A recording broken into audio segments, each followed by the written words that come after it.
Hola a todos y a todas. En este capítulo de hoy vamos a ver el teorema de Stokes. Para empezar, vamos a mostrar un ejemplo visual para que quede claro en todo momento qué estamos haciendo. Vamos a partir de esta situación de base, donde aquí lo que tenemos es un espacio de R3 con coordenadas X y Z, las canónicas, y tenemos en R2, contenido en el plano XY, una región que he llamado A y a la cual he denotado también su frontera. Y también tenemos una superficie S que también he denotado su frontera y hasta le he dado un nombre particular con una C caligráfica. Ahora más adelante pues veremos que va a tener su importancia, por eso he hecho esto. Y la superficie S pues va a obtenerse como imagen de la región A mediante una función, pues vamos a llamarla F. Entonces vamos a ir definiendo cosillas que tenemos por aquí que más tarde vamos a utilizar. Y primero, pues vamos a ir con esta función. Vamos a tener una función f que va a ir de la región A contenida en R2 y nos va a llevar a R. Entonces ya sabéis que no es que la región A, al evaluarla en la función f, nos traslade directamente a la superficie, sino que la superficie S viene definida de forma vectorial como un vector en el que en la primera coordenada tendremos el conjunto A, que es una dostupla de números, porque está contenido en R2, pues necesitaremos para definir cada punto de la región A un vector que tenga pues, coordenada X y coordenada Y. Y luego en la última coordenada, que sería la tercera, pues la función f, o sea, la función f aplicada sobre todo el conjunto A. Entonces, esto ya hemos visto en capítulos pasados que en realidad es un abuso de notación el poner como que la función f come en realidad todo un conjunto, porque en realidad no es así, pero bueno, para definir de manera un poco informal la superficie S, pues a nosotros no nos vale, ¿de acuerdo? O sea, esto es simplemente para que entendamos qué estamos haciendo. Vale, pues como también he definido la superficie, o sea, perdón, la frontera de S y la frontera de A, pues vamos a poder también definirlo mediante la función f, porque la frontera de S, pues lo que será es algo parecido a lo que ha sido la misma superficie S. O sea, tendremos este conjunto definido como un vector en el que en la primera coordenada pues ponemos el conjunto frontera de A, que igual será una dostupla de números con coordenadas x, y en la siguiente coordenada pues pondremos la función evaluada sobre todo este conjunto, sobre la frontera de A. Lo siguiente que vamos a hacer es parametrizar nuestra superficie. Entonces, para ello, nosotros ya sabemos que lo que necesitamos es un espacio complementario con coordenadas u y v, donde vamos a definir una función vectorial que va a ser la parametrización, que nos va a llevar de esta región D a la superficie S. Lo que pasa que, claro, diréis, ¿qué diferencia hay con lo que acabamos de hacer con la región A mediante la función f? Pues que hemos visto que la función f, como es una función de un dominio vectorial, pero de imagen escalar, porque la imagen son los números reales, lo que nos lleva es un vector de dos dimensiones a un número. Entonces, para poder definir la superficie S, tenemos que componerla de esta forma. Pues la parametrización lo que va a hacer es llevarnos de cada punto, bueno, o en definitiva, de toda la superficie, de toda la región D a la región S de golpe. Y aquí, por cierto, veis que he marcado también, aparte de la región D, su frontera y a esta la he definido como gamma, al igual que la frontera de S la he definido como una C caligráfica, porque más adelante pues, vamos a tener que trabajar con ella. Va a ser un elemento importante en la demostración. Otra cosa a comentar es que el tema de que las regiones A y D sean como círculos o elipses, esto es simplemente por tener una visión, o sea, es un dibujo arbitrario, ¿vale? No quiere decir que tengan que ser así, ni que tengan que ser de ninguna forma, ni rectángulos, ni nada, ¿vale? O sea, esto es de forma general. Así que donde nos habíamos quedado era en que teníamos que definir la parametrización, pues vamos a llamarla phi. Entonces, phi es una función vectorial que nos va a llevar de el conjunto D que está contenido en R2 a S que está contenido en R3. Por lo tanto, para poner exactamente lo mismo que hemos puesto aquí arriba, utilizaremos la función phi para definir la función, o sea, la superficie S de la siguiente forma. S será la función phi vectorial, que es una parametrización aplicada sobre toda la región D. Repito, todo esto es un abuso de notación para poder entender qué estamos haciendo con las aplicaciones o las funciones que yo estoy definiendo, porque lo que tenemos de momento pues son conjuntos. Todo esto no son más que conjuntos, tanto la región A y la región D, como la superficie S, como las fronteras de todos estos conjuntos también son conjuntos, ¿vale? Entonces, estamos de momento pues hablando dentro de este lenguaje. Lo siguiente, vamos a poder definir también la frontera de S, como hemos hecho arriba, y la frontera de S, pues ya os estaréis imaginando que si va a venir dada por la función phi, por la parametrización, pues será la función phi aplicada a la frontera de D. Lo siguiente que vamos a hacer entonces es definir la frontera de la región D, que veis que la he llamado gamma, pues gamma, visto como una aplicación, o sea, como una función, en este caso vectorial, pues va a llevarnos de un intervalo a B, que está contenido en R, vamos a ir a precisamente la frontera de la región D, que está contenida en un espacio de R2. Esto que quede claro. La función gamma, como va a ser en definitiva una parametrización, pero no es la parametrización de una superficie como la función phi, sino que es la parametrización de una curva. Entonces, las parametrizaciones de curvas, como están definidas mediante un único parámetro, pues ese parámetro va a tomar un intervalo de valores, o sea, un conjunto de valores dados por este intervalo. Va a tener un extremo, que va a ser el valor inferior en ese intervalo, que va a ser A, y el valor superior, que va a ser B. Bueno, pues ya lo último que vamos a definir, antes de pasar a ver las parametrizaciones, va a ser la frontera de S. Pero la frontera de S visto como una aplicación. Entonces, como la hemos llamado con una C caligráfica, pues lo ponemos y esta C caligráfica pues no deja de ser una función vectorial que en definitiva no es otra cosa que la composición de la función phi con la curva gamma.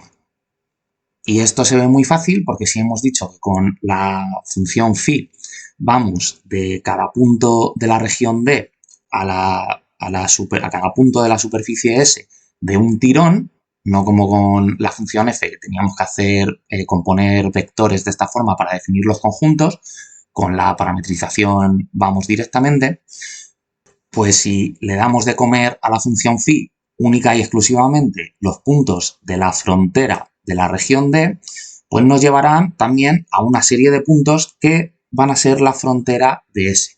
Por lo tanto, como la frontera de D está definida por la función gamma, pues si componemos phi con gamma, estaremos yendo de cada punto de la frontera de D a cada punto de la frontera de S. Y bueno, si aquí veis que no he puesto la rayita de vector tanto en la C caligráfica como en gamma, pues es que esto en muchas bibliografías cuando están haciendo referencia a lo que es la curva no se pone y solo se pone cuando se hace referencia a la función con la cual obtenemos la curva. Así que es simple y llanamente por eso que no lo pongo. Vale, pues entonces como esto es una composición, aquí de donde vamos a ir es de la frontera de D, que está contenida en R2. Vamos a ir a la frontera de S, que está contenida en R3. Pues vamos a pasar ahora a definir explícitamente cada una de estas parametrizaciones. Primero vamos con la función phi. La función phi, pues, al ser una parametrización, lo que nos va es a dar las coordenadas x y z en función de dos parámetros. Estos dos parámetros pues van a ser u y v, que para eso hemos montado este espacio complementario de aquí donde hemos definido la región D y su frontera. Entonces, x va a venir definido como una función de u, que será el parámetro o la coordenada de este nuevo espacio, y por el segundo parámetro, porque estamos definiendo una superficie con esto, que es v. Con la i pasará exactamente lo mismo y va a venir definida como una función de u y de v. Y con la z igual. Lo que pasa que la z, si nosotros aquí lo que estamos es describiendo con esta parametrización la superficie S, pues nosotros ya sabemos que S, la coordenada Z, viene dada mediante la función f, que nos lleva de la región a una serie de valores en R. Esa serie de valores son los valores que toma la coordenada Z, que van a ser la imagen de los puntos de la región A. Entonces aquí Z viene dado como la función f aplicada, o sea, con argumento x, pero ahora x es una función de u y de v, e y, que también es ahora una función de u y de v.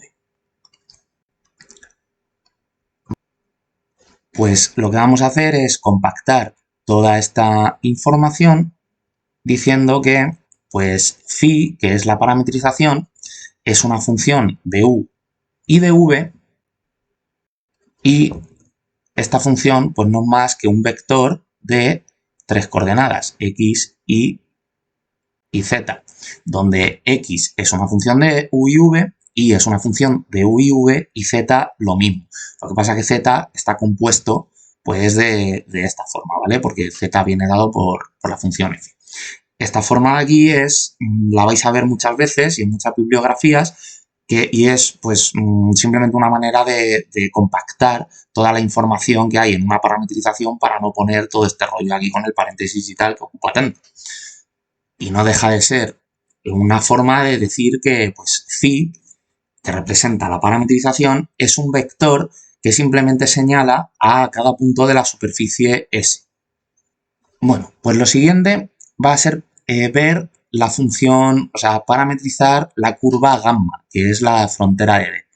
Entonces, gamma, visto como una función que nos va a parametrizar la curva, pues tendrá que, como la frontera de la región D es un conjunto de puntos que vienen definidos en un espacio con coordenadas u y v, pues lo que tendremos es que parametrizar esas coordenadas. O sea, la coordenada u va a tener que ser una función del parámetro que le asignemos a la curva, pues vamos a llamarle con la letra t, que es como lo convencional, y luego la función, o sea, perdón, la coordenada v, definida también como una función del parámetro de la curva, o sea, como una función de t,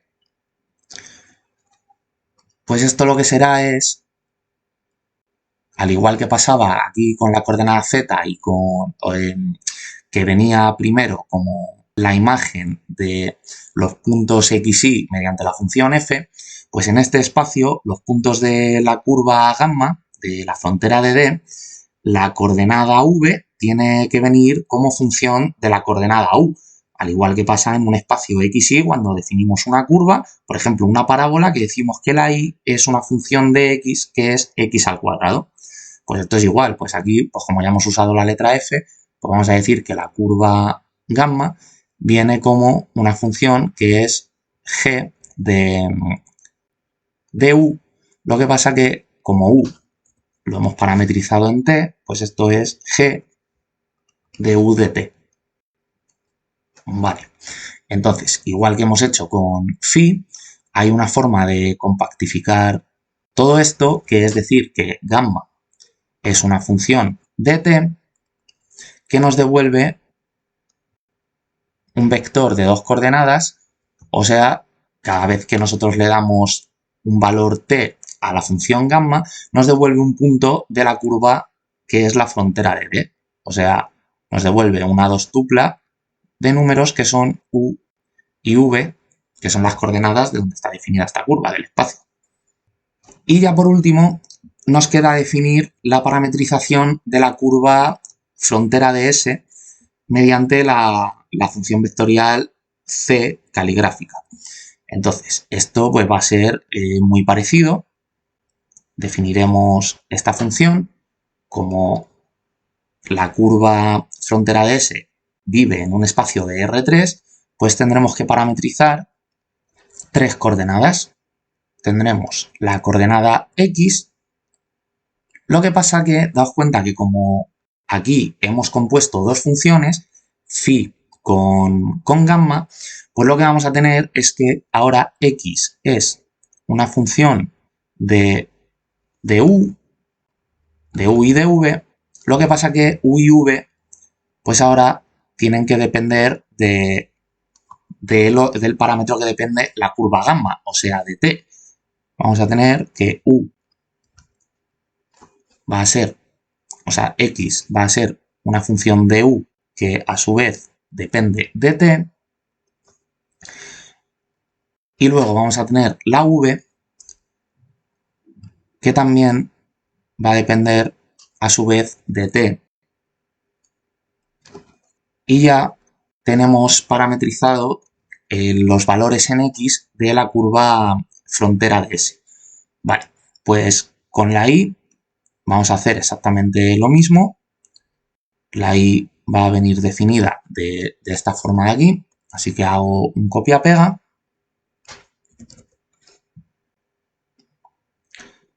Y ahora la coordenada Z, pues igual, Z viene definido mediante la función f. Lo que pasa que ahora f, pues es esto, x que depende de u y v, pero que a su vez estos dos dependen de t. Y la y, pues igual. Esto no os preocupéis si queda así un poco. He intentado ser dejar esto lo más claro posible.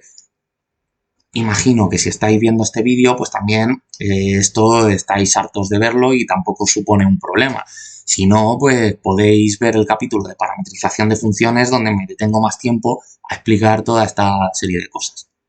Vale, pues igual que antes, podemos compactificar todo esto diciendo que la función c, como en última instancia depende de t, porque veis que al estar compuesto con gamma, pues gamma, el parámetro que tiene es t, y t va pertenece a un intervalo que va de A a B. Entonces, la curva C, pues, repito, en última instancia depende del parámetro t, que es el parámetro de la curva gamma, pero como esto es una composición de funciones, pues esto es phi de gamma de t, visto como hemos puesto antes lo otro. Y esto pues igual nos tiene que devolver puntos de R3, X, y Z, pues porque los puntos de la curva frontera de S pues viven en R3. Bueno, pues una vez tenemos ya definido todo lo que hemos dibujado aquí en este esquema inicial, vamos a irnos introduciendo en cuál es la motivación del teorema de Stokes. Entonces, vamos a definir un campo vectorial a lo largo de la curva C o de la curva frontera de S. Aquí tenemos el mismo dibujo, lo único pues que a lo largo de la frontera de la región, o sea, de la superficie S, he dibujado este campo vectorial. Por lo tanto, tendremos que definir una función f que va a ser una función vectorial que nos va a llevar de puntos de la frontera de S, porque son los que vamos a evaluar, o sea, esto pues que quede claro que f es un campo en el que si le metemos un punto del espacio de R3, nos devuelve un vector en R3. Lo que pasa es que nosotros vamos a restringir los puntos del dominio que va a comer esta función a solo los puntos de la frontera de S. Por lo tanto, esto va a ser en el dominio puntos de la frontera de S que viven o sea, que pertenecen a R3, y esto nos va a llevar a vectores en R3. Y vamos a pasar a definir esta función f, pues podríamos perfectamente definirlo como, o sea, f de come puntos de R3, que son estas X vector, serían tres tuplas de coordenadas X y Z.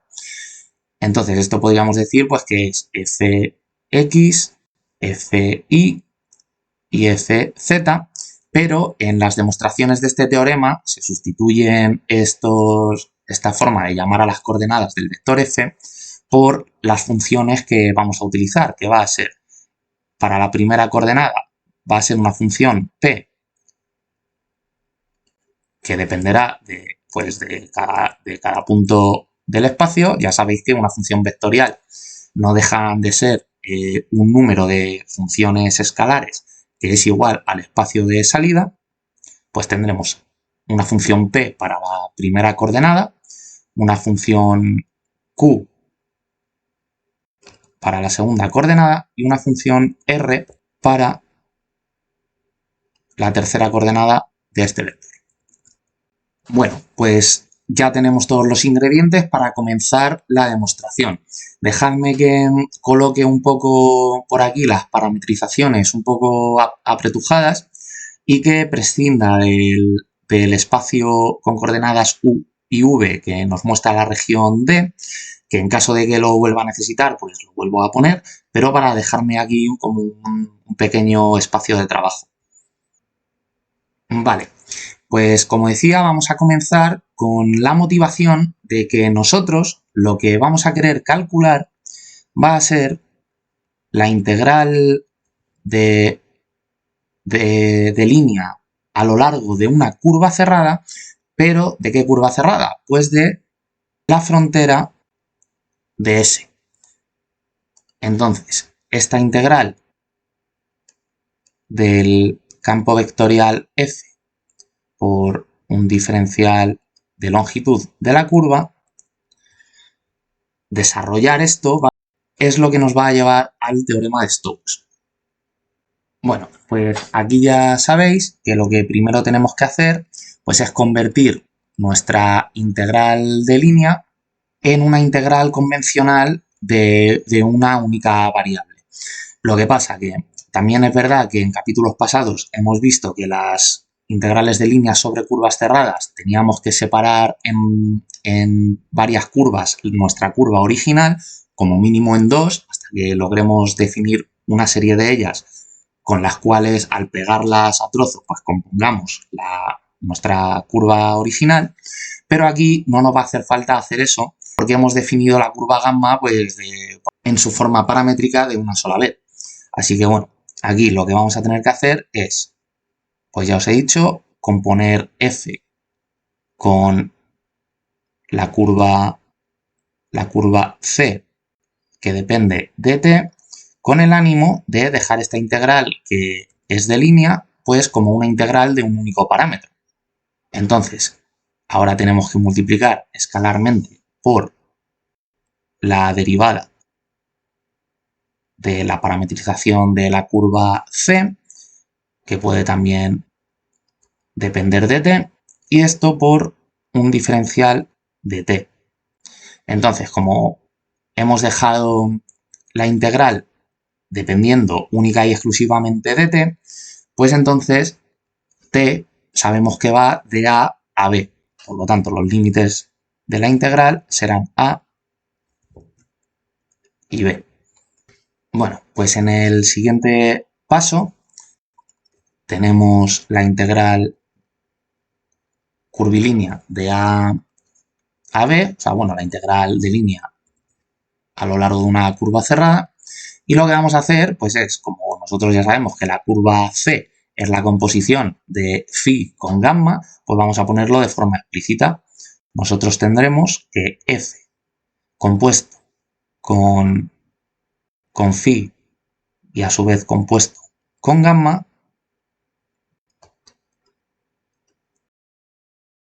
pues es exactamente lo mismo que teníamos antes, pero puesto de una forma un poco más explícita. Ahora, producto escalar por, tenemos que ver que es la derivada de la parametrización de la curva C. Entonces, vamos a verlo en un momento.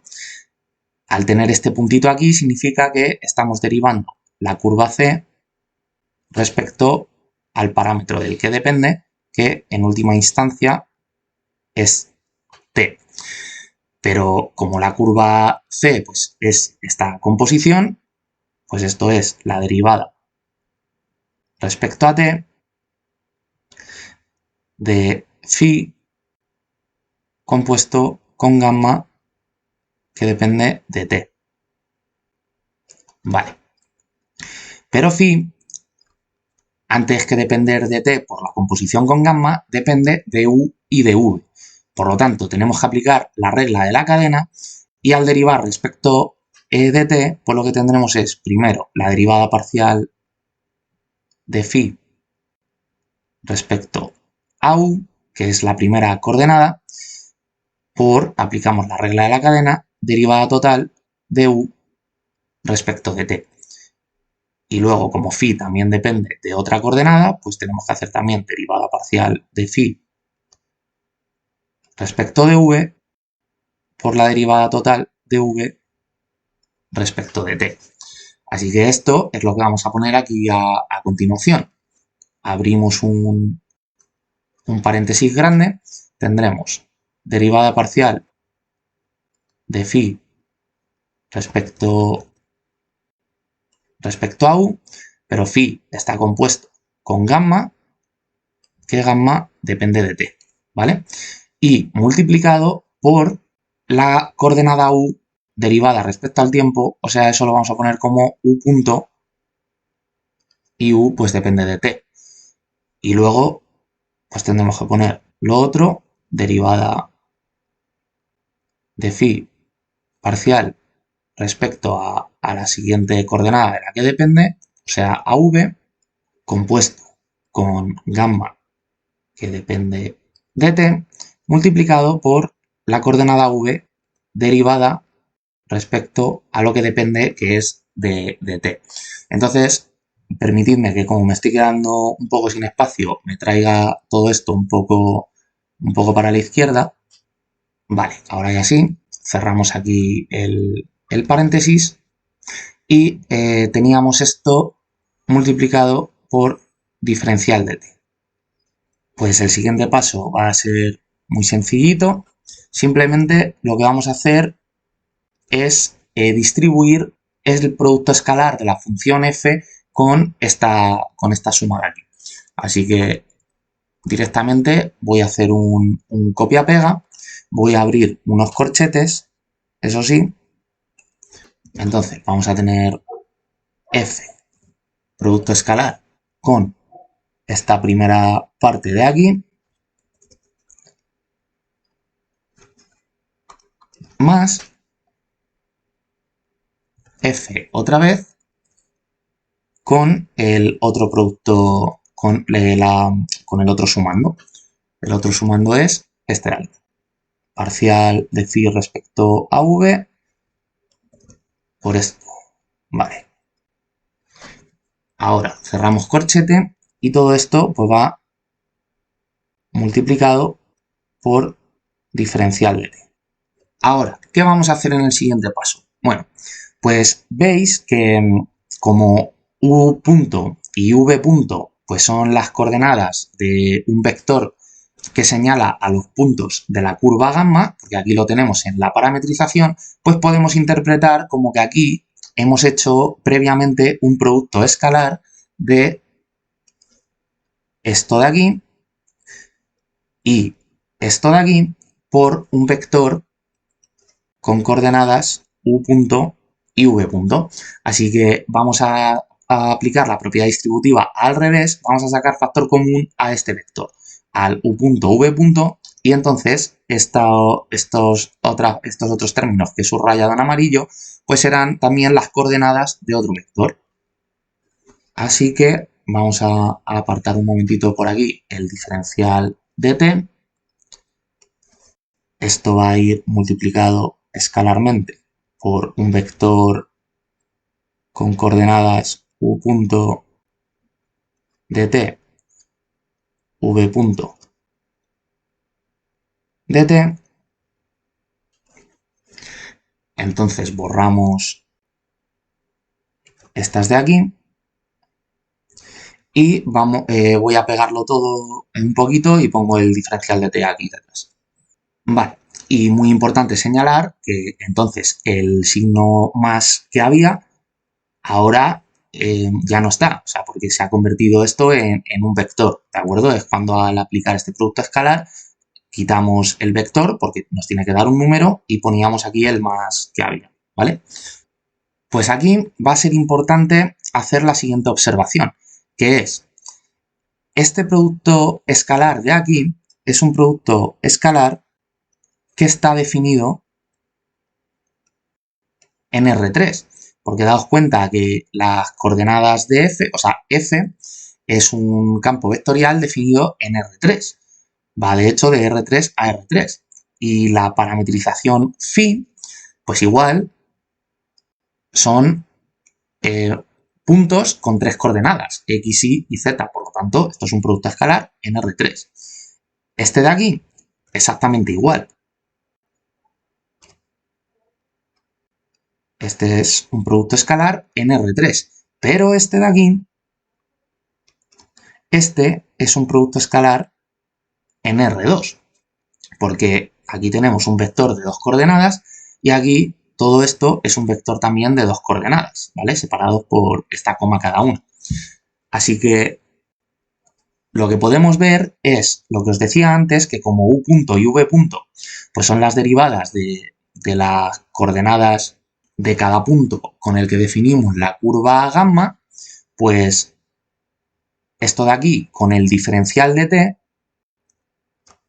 es como se define diferencial de gamma, porque si derivada de gamma respecto de t es gamma punto vector, este de t lo llevamos aquí Entonces lo quitamos de aquí del denominador y gamma.vector pues es u punto en una coordenada y v punto en otra, ¿vale? Por lo tanto, tenemos esto de aquí. ¿Y cuál va a ser la magia de esto? Pues que daos cuenta que en un inicio estábamos haciendo una integral sobre la frontera de S, sobre esta curva de aquí donde he dibujado el campo vectorial F, y ahora al hacer todas estas manipulaciones hemos llegado a que el diferencial de la integral es un diferencial de la curva gamma, no de la curva C, que es la frontera de S. O sea, voy a ponerlo por aquí un momentito en lugar del otro dibujo.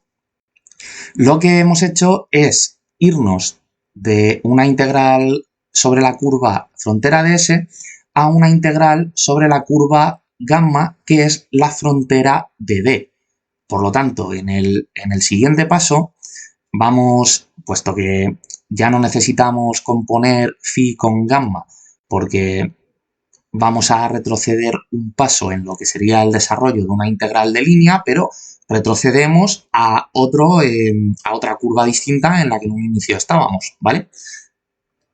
Así que vamos a poner esta composición de aquí, en vez de esta manera, esta vamos a ponerla pues simple y llanamente como que aquí lo que tenemos es el campo F compuesto con la parametrización y aquí en el siguiente paso igual.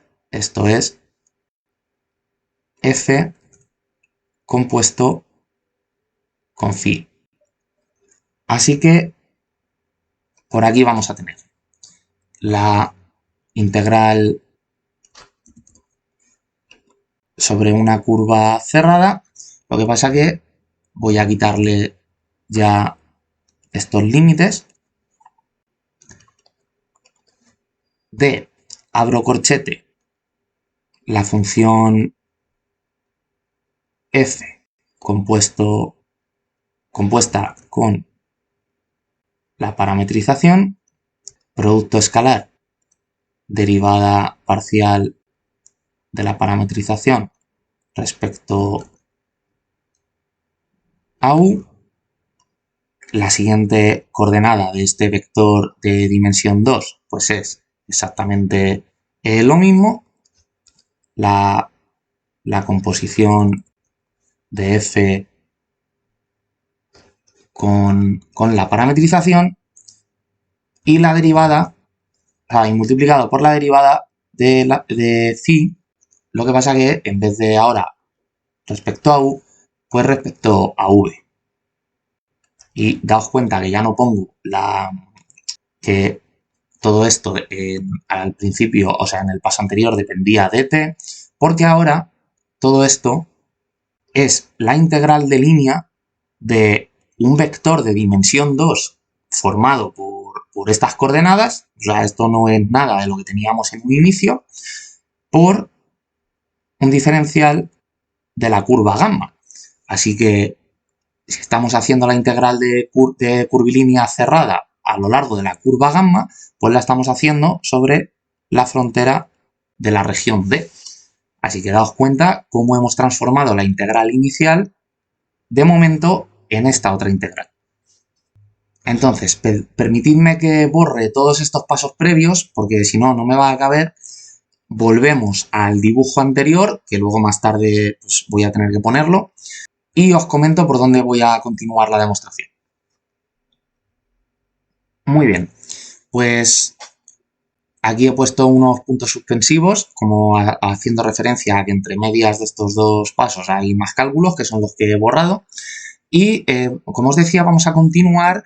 Como se nos ha quedado aquí una integral de línea a lo largo de una curva cerrada de un vector de dimensión 2 y esa curva cerrada es la frontera de otra región, pues se antoja estupendo esta situación para aplicar el teorema de Green, que aquí lo dejo y lo demostramos en el capítulo pasado, que además ya lo dije, pero bueno, lo recalco aquí, el teorema de Green solo puede aplicarse a funciones vectoriales de dimensión 2.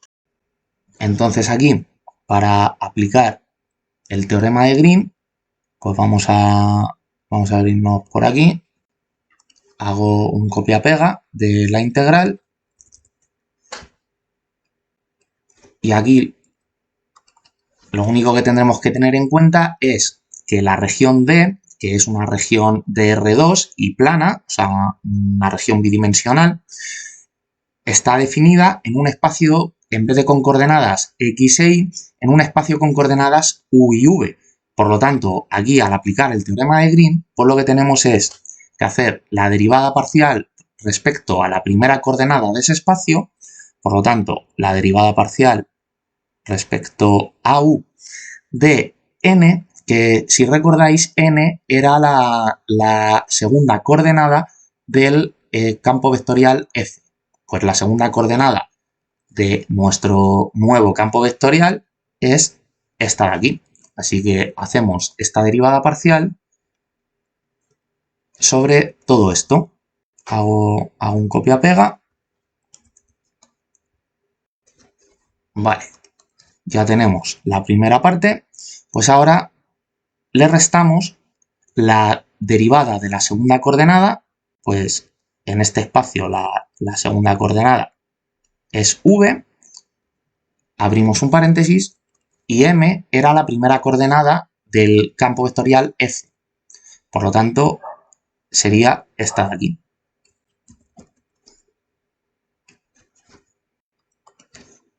Cerramos paréntesis, cerramos corchete y lo único que nos queda aquí bueno, tenemos que poner ahora diferencial de área. Y lo único que tenemos que modificar es esto que me lo he dejado aquí al principio, no me he dado cuenta, que es que en el teorema de Green pasamos de una integral de línea sobre una curva cerrada a una integral doble sobre la región A. Entonces, esto que tenía por ahí puesto estaba mal. Aquí tenemos que hacer una integral doble. Y si antes estábamos en la frontera de D, pues ahora nos lleva en vez de la frontera del conjunto al conjunto. Por lo tanto, a D. Y ya habríamos aplicado el teorema de Green correctamente. Vale, pues ahora en el siguiente paso lo que vamos a hacer es, como aquí lo que tenemos es la derivada de un producto, pues aplicamos esa regla. Voy a hacer un copia-pega de la integral para no estar todo el rato escribiéndola. Entonces, derivada de un producto, pues es derivada del primero por el segundo sin derivar, pues derivada parcial de respecto a u de f compuesto con phi por producto escalar, además, el segundo sin derivar, derivada de phi respecto de v. Aquí que quede claro que esta derivada, la derivada respecto a u, está solo aplicando a este primer término, ¿vale? Más el primero sin derivar, o sea, f compuesto con phi por producto escalar derivada del segundo, pero como el segundo ya era una derivada, pues lo que tendremos es que derivar dos veces el vector phi. Estaba primero respecto a v, por lo tanto, segundo respecto a u y primero respecto a v. Vale, ahora menos derivada del primero por el segundo sin derivar, pues eso es derivada respecto a v de f compuesto con phi, producto escalar, el segundo sin derivar,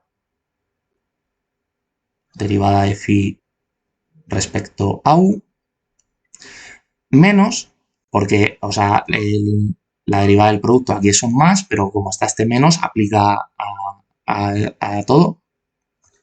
El primero sin derivar, f compuesto con phi producto escalar, derivada del segundo, pues como ya teníamos una derivada, pues esto es derivada, estaba primero respecto a u, por lo tanto, segundo respecto a v y primero respecto a u. Y ya está. Cerramos corchete, diferencial de área. Bueno, pues ahora lo que vamos a hacer es aplicar la regla de Swags, que dice que con funciones diferenciables y suaves y tal y cual, derivar respecto a una variable y luego respecto a otra es exactamente lo mismo que hacer la operación recíproca, ¿vale? O sea, derivar primero respecto a v y luego respecto a u es igual que derivar primero respecto a u y luego respecto a v. Si la función phi cumple ciertas propiedades, que bueno, tengo un capítulo en esta lista donde demuestro esa regla y la regla de Swags y explico todo. Por lo tanto, este término y este que son iguales se nos van a ir, así que vamos directamente a borrarlos.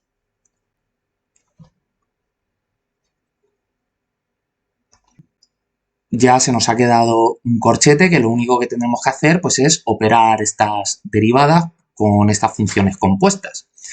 Entonces, el campo vectorial f, o sea, compuesto con phi, estas dos composiciones, lo que va a ser es lo siguiente.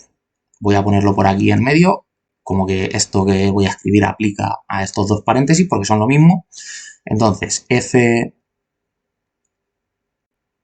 compuesto con phi, pues lo único que son, o sea, lo único que va a ser es las coordenadas del vector f, que vienen dadas por estas funciones. Lo que pasa que al estar compuesto con phi, pues donde haya una x habrá que sustituir la parametrización esta de aquí, donde haya una y esta de aquí, donde haya una z esta de aquí. O sea, esto no es más que nos vamos a encontrar p, que depende de x, que a su vez depende de u y de v, de y, que a su vez depende de u y de v, y de z, que a su vez depende de u y de v. Luego, una coma, la siguiente función, q, que va a depender de x, que a su vez depende de u y de v, de y, que a su vez depende de u y de v, y de z igual. Y luego la última coordenada, que era r, que pues nos vamos a encontrar lo mismo. Y luego por aquí vamos a tener las derivadas de la parametrización, una respecto a v y otra respecto a u. Pues la parametrización, igual, escribo aquí lo mismo para estos dos casos, pues esto, phi, lo único que es, son x, que depende de u y de v, y que depende de u y de v, y z, que depende de u y de v. Por lo tanto, en esta primera derivada, pues derivaremos estas tres coordenadas solo respecto a v, y en esta segunda, pues respecto de u. Entonces, voy a añadir por aquí un paso más. Lo que vamos a hacer es, para que quede un poco más claro, pues como hemos dicho que aquí lo que teníamos es derivada parcial de u de esta composición, pues esta composición es un vector con coordenadas p, q y r. Lo que pasa que nosotros pues recordamos que al estar compuesto con phi, pues esto en última instancia depende de u y de v. Pero como p, q y r antes, aquí lo hemos definido, dependen de x y z, pues aquí vamos a tener que aplicar también la regla de la cadena. Aquí tenemos producto vectorial de derivada respecto de v de x, y z, que es la parametrización, esta x, esta y, esta z dependen de u y de v, y luego menos esto mismo. Lo único que aquí, pues primero derivamos respecto de v y luego respecto de u, que en este primer término era al revés. Entonces aquí cerramos corchete y diferencial de área. Como veo que no me cabe, pues vamos a borrar un poquito y continúo con esto por aquí arriba como antes. Bueno, pues vamos a continuar. Lo que sí me he dado cuenta que voy a hacer, antes de aplicar la regla de la cadena, voy a hacer un paso previo que es como hay un producto escalar, voy a hacer primero el producto escalar y luego ya voy a aplicar la regla de la cadena porque si no va a quedar esto que no se va a entender nada. Entonces, vamos a tener aquí primero, en un primer término, derivada parcial de P respecto de U, que es la primera coordenada de este producto escalar, por la primera coordenada del otro vector en este producto, o sea, derivada parcial de x respecto de v, más derivada parcial de q respecto de u, derivada parcial de y respecto de v, más derivada parcial de r respecto de u, derivada parcial de z respecto de v. Ahora, menos, que es este menos de aquí, lo mismo con el otro. Abrimos un paréntesis, derivada parcial de p respecto de v, derivada parcial de x respecto de u, más derivada parcial de q respecto de v, derivada parcial de y respecto de u, más derivada parcial de r respecto de v, derivada parcial de z respecto de u. Y ahora ya sí que sí, cerramos corchete, diferencial de área. Vale. Bueno, pues a continuación viene el paso que es un poco más desagradable pues dentro de esta demostración, que es aplicar la regla de la cadena a P, Q y R, que dependen primero de X y Z antes que de U y de V. Entonces se nos va a formar aquí un carro que, bueno, pues vamos a intentar hacerlo poco a poco para no confundirnos. Así que nos venimos por aquí, vamos a intentar pegar todo a la izquierda lo máximo posible para hacer hueco. Tendremos que derivar P respecto de X y luego X respecto de U.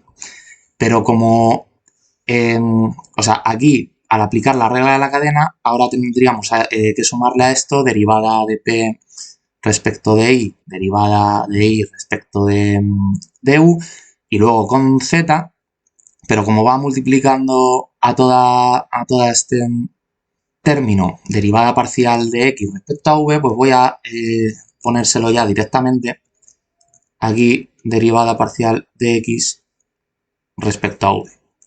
Entonces, tenemos derivada parcial de p respecto de y, derivada parcial de y respecto de u, por derivada parcial de x respecto de v, más derivada parcial de p respecto de z, derivada parcial de z respecto de u y derivada parcial de x respecto de v.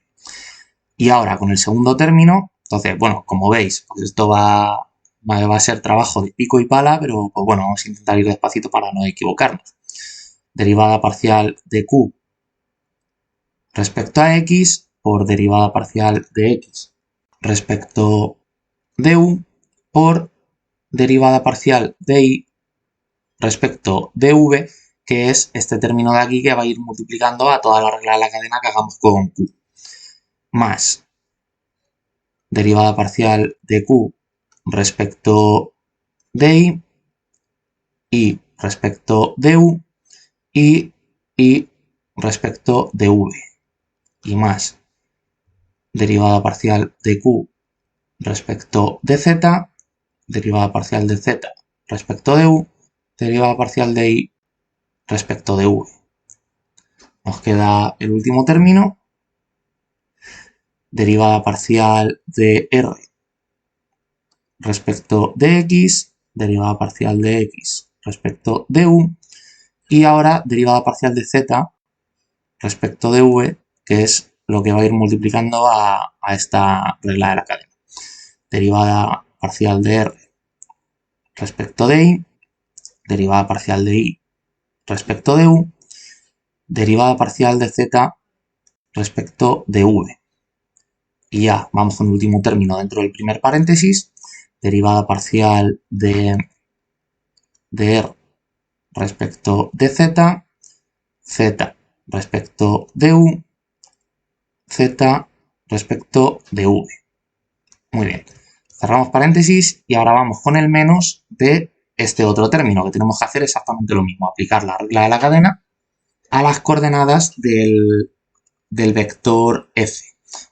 Lo que pasa es que como no me va a caber, dejadme, voy a borrar estos pasos intermedios. Vale, he borrado solo el paso anterior, el inmediatamente posterior que había a esto que tenía aquí, ¿vale? Entonces continuamos con este paréntesis que tenemos que aplicar la regla de la cadena, menos, abrimos paréntesis, pues esto, pico y pala, derivada de p respecto a x, derivada de x respecto a v y derivada de x respecto a u, más derivada de p respecto de i, derivada de i respecto de v, derivada de x respecto de u, más derivada de p respecto de z, z respecto de v, x respecto de u. Vale, vamos con la siguiente, con q. Derivada de q respecto de x, derivada de x respecto de v, y con q va parcial de i respecto de u. Así que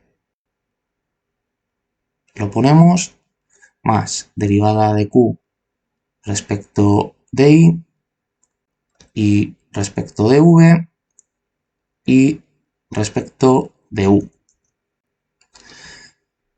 más parcial de q respecto de z, z respecto de v y respecto de u. Y ya vamos con el último trío de términos, parcial r respecto de x, x respecto de v, y esta última va con z, u, parcial z respecto de u, más parcial r respecto de i y respecto de v, a ver, que está ahí no se ve bien, ¿vale? Y parcial z respecto de u. Y el último término, r respecto de z, z respecto de v, z respecto de u. Cerramos el paréntesis, cerramos el corchete y diferencial de área. Pues ahora lo que podemos ver es que se nos van a cancelar una serie de términos. En concreto, este de aquí con este, debido a que hay toda una serie de términos con un menos, porque veis que pues está derivada de x respecto de u y de respecto de v, x respecto de u aquí y respecto de v, y es antes la derivada de p respecto de x. Por lo tanto, este término fuera con este.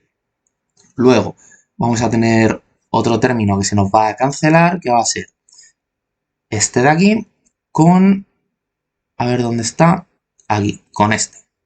¿De acuerdo? Veis que son iguales, pues este término se nos va también. Y luego vamos a tener también otro que se nos va, que es este de aquí con este. Por lo tanto, los cancelamos y ahora ya sí que sí voy a borrar estos términos que acabo de tachar. Voy a borrar también este paso previo de aquí y me dejo sitio para continuar. Vale, muy bien. Pues continuamos. En el siguiente paso vamos a hacer una cosa. Como aquí veis que hay unos términos con signo positivo, luego un menos y otra serie de términos en un paréntesis, o sea, todos estos términos de aquí irían con signo negativo, veis que van a ir coincidiendo ciertas derivadas parciales de las coordenadas del vector f. ¿De acuerdo? Por ejemplo, la vais viendo por aquí, se van repitiendo a pares en los dos términos todas. Pues vamos a sacar factor común a estas derivadas y dejamos el otro término teniendo en cuenta el signo menos. Por lo tanto, con derivada parcial de p respecto de i, van a ir los siguientes términos. Van a ir parcial y respecto a u, parcial x respecto a v, menos lo contrario. Lo que pasa que dejadme que aquí saque factor común a un signo menos y por lo tanto invierta el orden de como viene aquí. O sea, en vez de poner estos dos menos estos dos, lo voy a poner al revés. Entonces saldría afuera un signo menos, ¿de acuerdo? ¿Y por qué hago esto? Pues porque yo ya sé que en los productos vectoriales el patrón que se repite al hacerlo cuando hay derivadas parciales de por medio es 1 y voy a irlo poniendo de tal forma que luego pues me quede bonito y no tenga que recolocar todos los términos que me hayan quedado al tuntún y no podamos llegar a culminar la demostración, ¿vale? Así que vamos a poner primero, como digo, este de aquí, que es x respecto de u, multiplicado por i parcial i respecto de v, menos x respecto de v y respecto de u. Vale. Con el siguiente término que vamos a sacar factor común, pues va a ser este, parcial de p respecto a z, y en este en concreto pues está bien ordenado. Por lo tanto, aquí signo más, derivada de p respecto de z, abro un paréntesis y tenemos z respecto de u,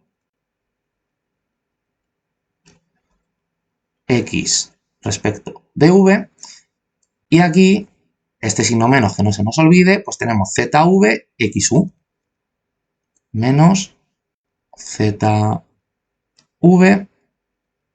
x u. El siguiente es parcial q respecto de z y aquí va a pasar como en el primer término. Este de aquí es el que quiero poner en segundo lugar, por lo tanto, con este otro, que es donde vamos a sacar el factor común, no, perdón, que me estoy adelantando, no es este término, es este de aquí. Este está bien, por lo tanto, más aquí yo creo que no me va a caber, voy a venirme por aquí abajo, más parcial q respecto de x por xu y v. Vale. xu y v menos xv y u, que es este de aquí que saca factor común a parcial q respecto de x. Así que parcial x respecto de v, parcial y respecto de u. Vale, el siguiente es parcial q respecto de z, que este está al revés, por lo tanto, aquí y aquí pues voy a poner en primer lugar estos, entonces este signo menos, pues al sacar un factor común, el menos lo pesca este otro término, tendremos menos parcial q respecto de z, y esto es parcial i respecto de u, parcial z respecto de v, ¿vale? Que no me equivoque, i u zv, ¿de acuerdo? Menos i v z u. Muy bien, vamos por aquí. Ahora nos toca este y este otro de aquí. Así que este está al revés también. Voy a querer poner primero este de aquí. Por lo tanto, pondré menos parcial r respecto de x multiplicado por ZU XV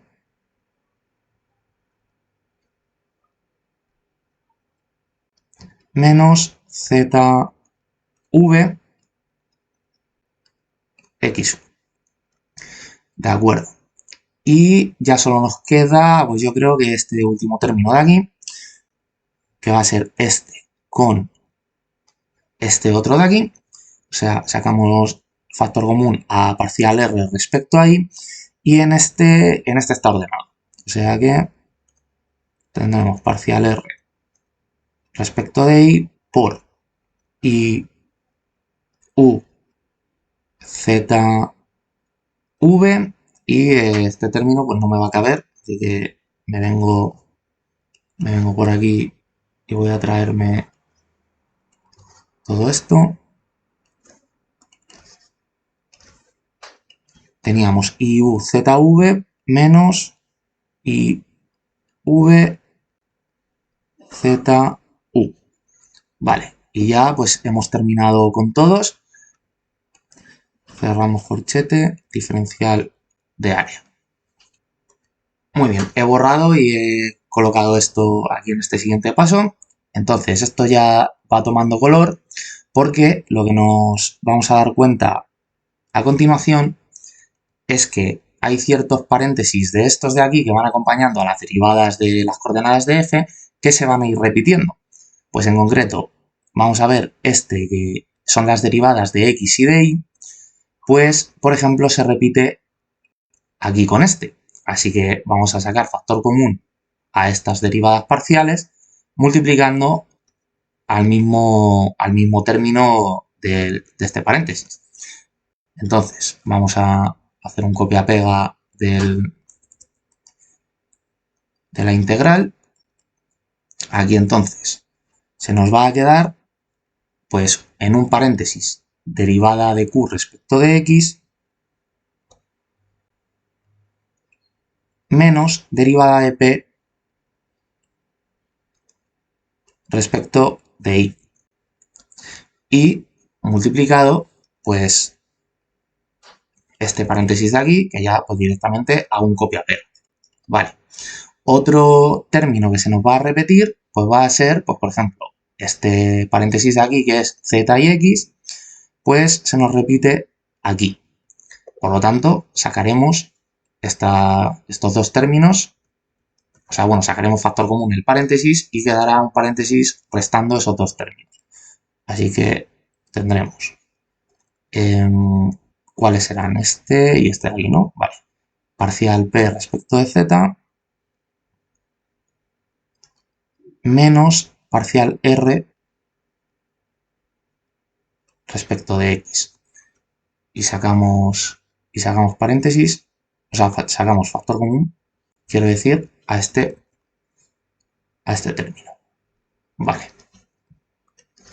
Y ahora nos queda otro más, que va a ser, pues veis que aquí se repite el de, no, porque este es el que hemos sacado con el primero, aquí, y z, y aquí también.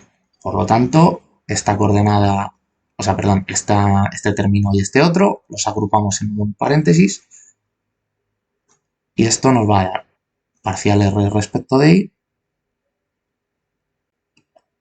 menos parcial q respecto de z multiplicando a este paréntesis.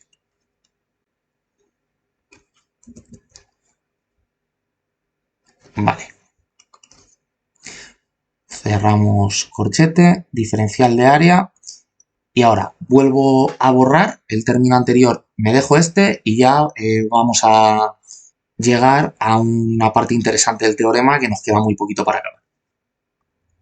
Vale.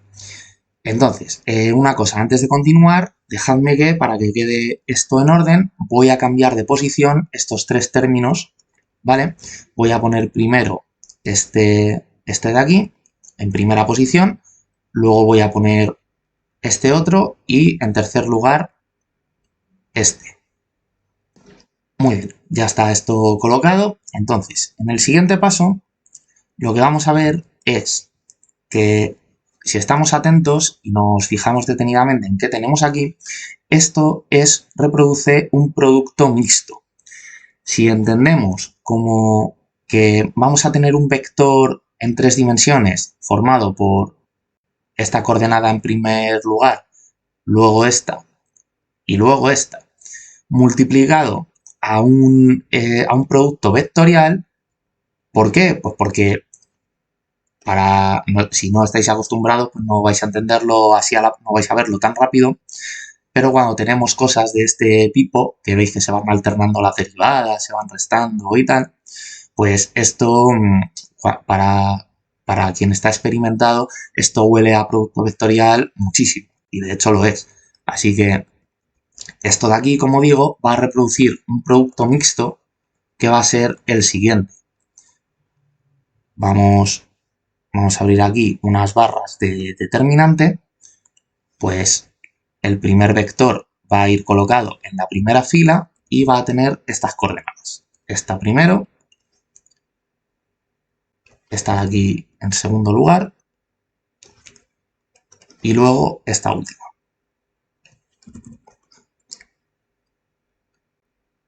Y el segundo vector de este producto mixto va a venir colocado en la segunda fila y van a ser las derivadas parciales respecto a u, las derivadas parciales de las coordenadas en R3. Y aquí igual, parcial de z respecto de u. Y el tercer vector va a ser las derivadas parciales de las coordenadas en R3, pero ahora respecto a u. O sea, vamos a tener parcial x respecto a v, parcial y respecto a v y parcial z respecto a v. Y cerramos aquí el determinante y que no se nos olvide poner el diferencial de área. Entonces, vamos a comprobar que esto, pues en efecto, reproduce el cálculo anterior. Si vamos a calcular este determinante por menores, nos vamos al primer elemento, tachamos columna, tachamos fila, entonces tiene que quedar parcial y respecto a u, parcial z respecto a v, aquí lo tenemos, que es esto de aquí, menos esta otra diagonal, ZU y V. O sea, ZU y V, efectivamente. Así que este primer término le tenemos perfecto. Vamos con el segundo término, que es este de aquí. Pues tachamos columna, tachamos fila y tiene que quedar XU ZV, que es esta cruz. Lo que pasa que veis que XU y ZV está aquí. Pero, ¿qué es lo que va a pasar? Que como calculando el determinante por menores, cuando lo hacemos de este elemento, lleva un signo negativo delante, pues ese signo negativo va a aplicar aquí a este menor, o sea, va a quedar XU ZV menos XV ZU, que cuando le colemos el signo menos que va a llevar este término, se nos va a quedar así, ¿vale? Así que vemos que este segundo término igual, de momento vamos bien. Y ahora con el tercer elemento, que es este de aquí, pues tachamos columna, tachamos fila y tiene que quedar XU y V, aquí vemos que está bien, menos XV y U, XV y U. O sea que vemos que nuestras sospechas son ciertas y que todo este cálculo pues reproduce este producto mixto. Muy bien, he borrado, lo he dejado todo esto por aquí. Bueno, pues el siguiente paso que vamos a hacer va a consistir en, como hemos interpretado esto como un producto mixto, vamos a separar en el producto escalar del vector que forma la primera fila por el producto vectorial de los otros dos vectores que están uno en la fila 1, uno en la fila 2 y otro en la fila 3. Así que vamos a Vamos a abrir corchete, tendremos un vector que va a ser este de aquí, esta coordenada en primer lugar, esta otra coordenada en segundo lugar y en tercer lugar la que queda, que va a ser esta de aquí. Cierro el corchete. Este sería el vector que forma la primera fila. Producto escalar por, y aquí pues tiene que venir el otro vector. Tendremos los vectores unitarios por aquí, por este producto vectorial visto como un determinante. Que no se nos olvide poner el diferencial de área. Y ahora lo que tenemos que hacer es igual, fijarnos en lo siguiente. Veis que aquí, porque hemos llamado a las coordenadas del vector f por la función que representan, o sea, por p, q y r.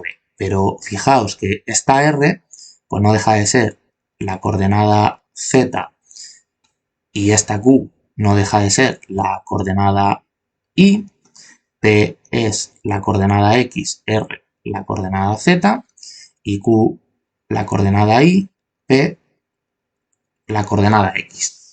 Entonces aquí veis que tenemos z y z, x, z, z, x y x, x, y.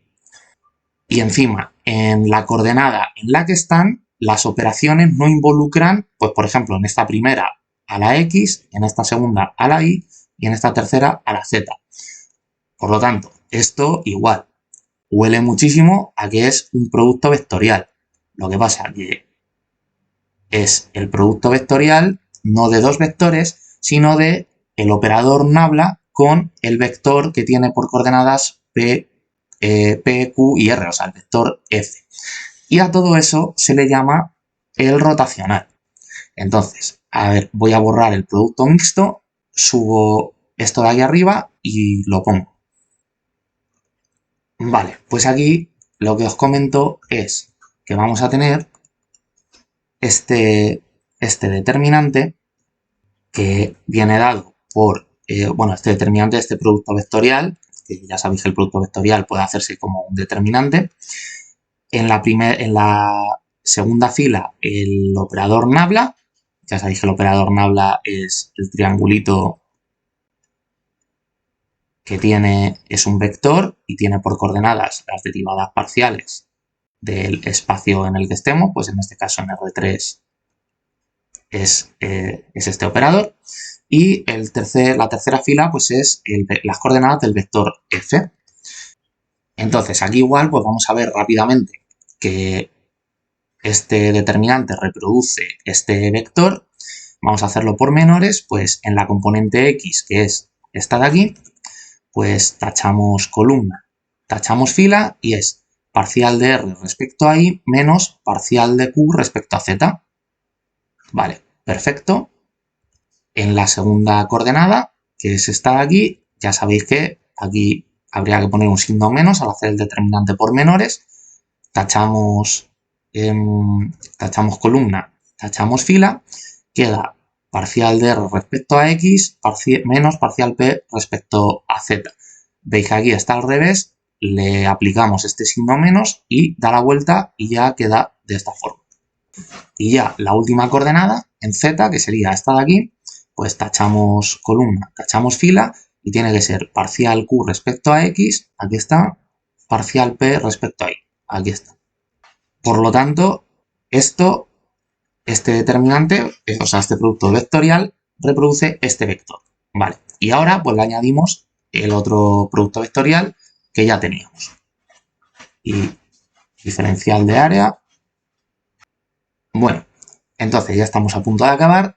Lo único que tenemos que ver es que esto lo hemos definido como el producto vectorial del operador nabla por el campo f y esto tiene un nombre que se llama el rotacional del campo F. Y ahora tenemos que ver qué es este determinante de aquí. Bueno, pues os dais cuenta que cuando unos cuantos pasos atrás en el cálculo, aquí cuando empezamos a poner ya las derivadas parciales de x respecto x y z respecto a u y respecto a v, pues esto es porque teníamos las derivadas de la parametrización respecto a u y respecto a v. Entonces, esto de aquí es cómo se define derivada parcial de phi respecto de u, producto vectorial, derivada parcial de phi respecto de v.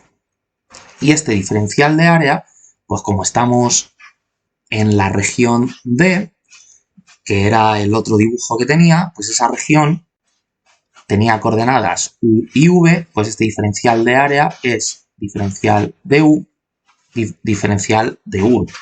Así que vamos a poner esto más compacto.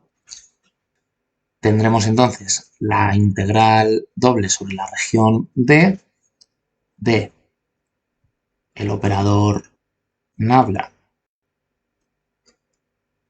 producto vectorial, el campo F, producto escalar por estas derivadas. Y bueno, me estoy dando cuenta que no me va a caber, así que voy a borrar este paso intermedio. Vale, aquí he recuperado el cálculo. Entonces, diferencial de área que hemos visto que es du por dv. Y ahora, lo siguiente que tenemos que ver es que esto de aquí, si ponemos con el primer término del producto vectorial su diferencial de u y con el segundo su diferencial de v, esto nos está dando dos vectores diferenciales tangentes a las coordenadas con las que hemos parametrizado la superficie S, que aquí arriba lo tenemos. O sea, esto sería un diferencial de vector tangente a las curvas U, producto vectorial diferencial de vector tangente a las curvas V. Y esto de aquí lo que nos da es un diferencial de superficie orientado vector, ¿vale? Esto, si habéis visto el capítulo de integrales de superficie, pues lo sabéis ya de sobra. Por lo tanto, aquí lo que tenemos es que todo este término es un diferencial de S, así que pues voy a hacer directamente un copia-pega hasta aquí.